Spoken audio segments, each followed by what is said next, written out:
We're here at Columbus, Ohio with Day Prize winners Matt and Carol Dembicki, who won the Day Prize for Mr. Big this year for the 2007 Day Prize. Thank you for joining us. Thank you for having us. Okay. I have to say, I really enjoyed reading your book.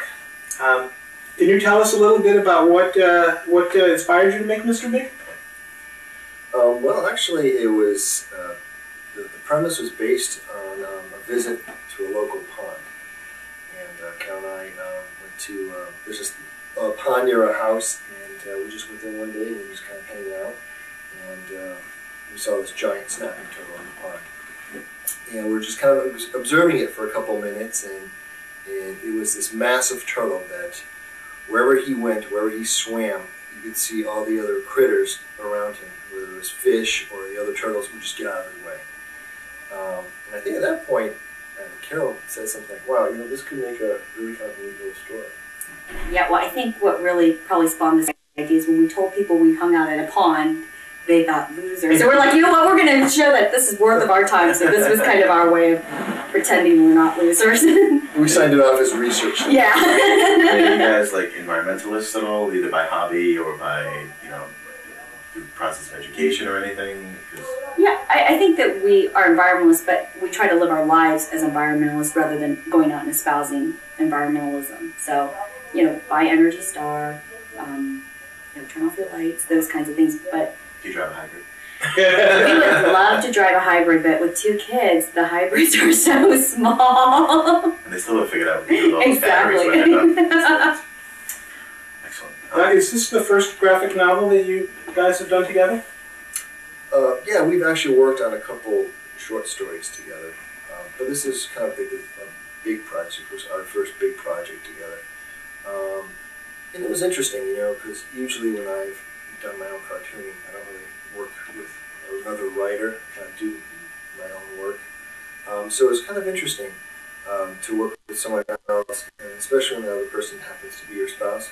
Yeah. So if you have a disagreement with somebody or with something regarding your story, it's not like you can kind of go home and cool off. Sure. You live with the person. It can get very volatile. So I think, it made it really interesting. It was a lot of fun. Carol, is this the first comic that you've written, or have you written comics before? No, I actually never wrote a comic before. So how did you guys get into comics in the first place? Well, when we went on our first date, we actually started talking about comic books, and I really enjoyed the Sandman series, and Matt was telling me he used to draw, and illustrate, and he's like, I'll show you it sometime. And I thought it'd be like a cute stick figures, and I'd be like, oh, really nice. And when he showed it to me, I was like, oh my goodness, if I had this skill, I would never have stopped drawing. And that's kind of how we parlayed into the comic book, because I like to write things like that. And you were illustrating in high school. Like how long was the gap between high school and when you got reintroduced into comics? Well, 15, 16 years, something like that. I stopped reading and collecting comics when I was actually my freshman year in college. I just got into other things, your college scene, girls drinking, the whole party thing. But I never completely left cartooning. I really enjoyed, actually I did some editorial cartoons, which I found really challenging, and I enjoyed that. But I never really got back into writing stories and illustrating comic book stories. And until I met Carol, like she said, our first date, she mentioned it, and when she mentioned the Sandman book, which is about the time that I left, was when Sandman was starting to get really popular.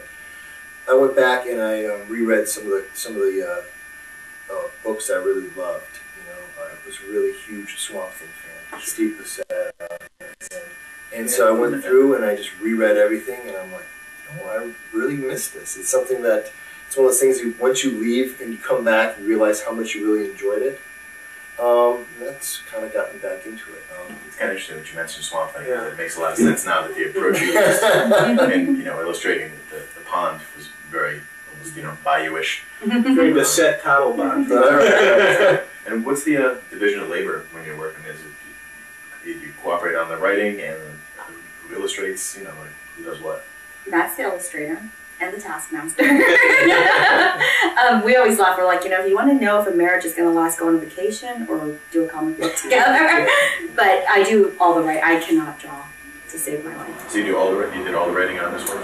Actually, I started it and then I helped along. But Matt really was the impetus for Mr. Big.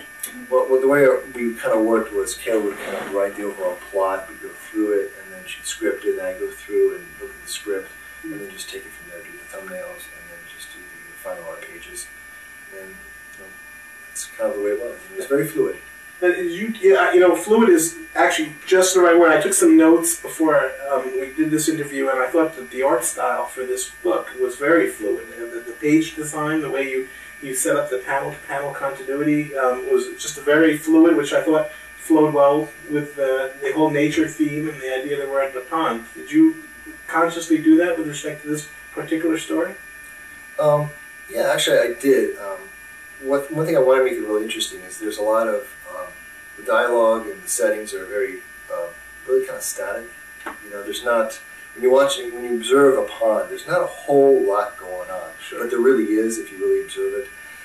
So when I have like the fish and the crayfish and talking and the crows, if you just saw them, they would seem like they're just standing there. You could have panels of them just standing there. But I kind of approached it with kind of a playful eye, kind of looking at different angles, whether it's from above or below, or just playing with the design of the panel itself, or playing with the way I lettered certain speech and stuff like that. Each animal had a different lettering for when they talked. Yeah, I love the font you used, or the script used for the crows. That worked really well. Yeah, I thought dramatically the story was very interesting in that you have this Mr. Big who's sort of like the terror of the pond, but slowly over the course of the story, you start to root for Mr. Big when something else is introduced into the story. Was that a conscious thing that you had in mind when you came up with the story, Carol?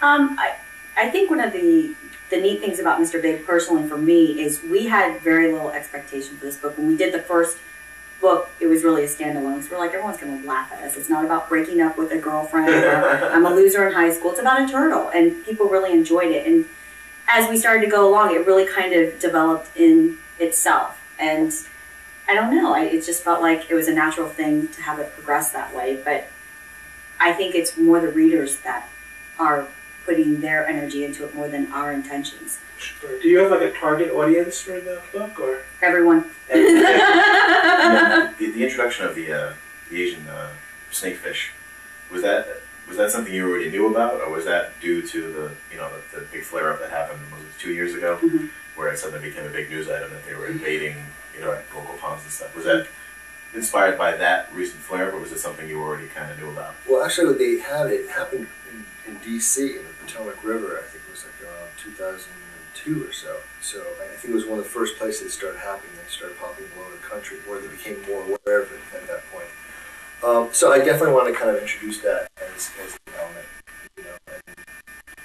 and we actually were trying to make a point there, saying that you have this natural element, you bring this foreign body into it, and it's going to cause some people.